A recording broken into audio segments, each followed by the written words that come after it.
کوئی مصیبت نازل نہیں ہوتی مگر اللہ کے حکم سے، اور جو شخص اللہ پر ایمان لاتا ہے وہ اس کے دل کو ہدایت دیتا ہے، اور اللہ ہر چیز سے باخبر ہے۔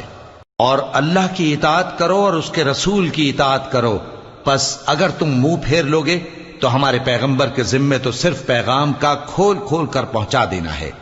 اللہ جو معبود برحق ہے اس کے سوا کوئی عبادت کے لائق نہیں، تو مومنوں کو چاہیے کہ اللہ ہی پر بھروسہ رکھیں۔ مومنوں، تمہاری بیویوں اور اولاد میں سے بعض تمہارے دشمن بھی ہیں، سو ان سے بچتے رہو، اور اگر معاف کر دو اور درگزر کرو اور بخش دو تو اللہ بھی بخشنے والا ہے، مہربان ہے۔